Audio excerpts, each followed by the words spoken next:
Prieks tevi redzēt šajā nodarbībā. Tu droši vien esi jau pieredzējis, ja tēma tevi neinteresē, arī runāt par to ir ļoti grūti. Un vēl grūtāk ir pārliecināt citus. Tāpēc tagad runāsim par to, kā izvēlēties tēmu, kas tiešām aizrauja. Tas ir aizrauja tevi un arī tavus klausītājus. Labs runātājs var runāt par jebko, bet lielisks runātājs runā par kaut ko, kas viņam rūp un ir patiesi svarīgi. Ja tēma tev aizrauj, tu runā dabiskāk, tu gribi pētīt dziļāk, un tev pārliecība jūtas īsta. Un, tici man, arī klausītājs to jūt. Ir trīs jautājumi, kas palīdz atrast tev piemērotu runas tēmu. Pirmkārt, par ko es bieži domāju vai diskutēju, tas ir runāju ar citiem. Otrkārt, varbūt par sociālajiem tīkliem, vidi, izglītību, garīgo veselību vai nākotni. Pierakst vismaz trīs lietas, kas tev nav vienaldzīgas. Nākamais jautājums. Par ko man ir viedoklis? Kas man šķiet netaisnīgi, kas varbūt ir pārprasts vai, manuprāt, ir svarīgi? Tālāk. Kas man šķiet, ko man šķiet svarīgi pateikt citiem? Nu, kādu būtisku ideju nodot citiem? Ko es gribētu, lai zina mani draugi, skolotāji, varbūt sabiedrība kopumā?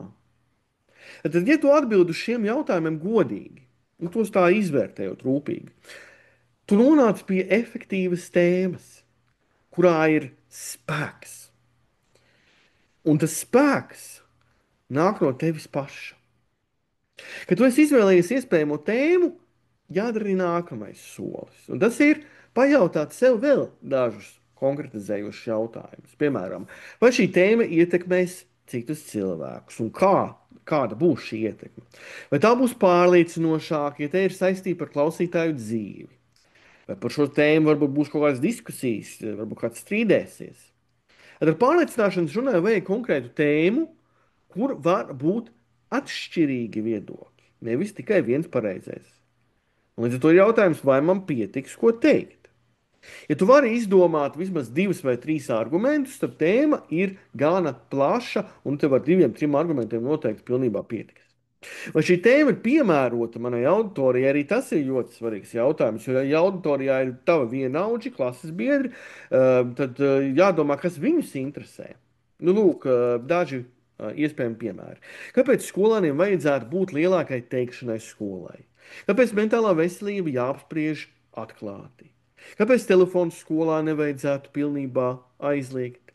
Kāpēc video spēles nevienmēr ir problēma?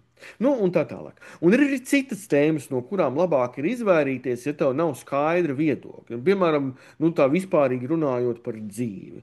Nu, vai kaut kas par motivāciju. Ja nav konkrētības tavā prātā, tad autorija noteikti apjuks un nespēs uztvert to, ko tu gribi saviem klausītājiem pateikt. Tava balss var skanēt tālu, ja tu runā par tādu tēmu, kuru tu pats jūti ar sirdi. Tāpēc neizvēlies tēmu, kas izklausās gudri, tāpat tekstīši pēc, vai patiks citiem. Izvēlies to, kas tev ir svarīgi, un padari to nozīmīgu arī citiem. Tāpēc tagad aicinu tevi padomāt par šiem jautājumiem, gatavojoties savai pārliecināšanas runai. Un nākamreiz tu uzzināsi, kā veidot savu pārliecināšanas runas plānu, kas tev noderēs, lai tādu runu sagatavotu.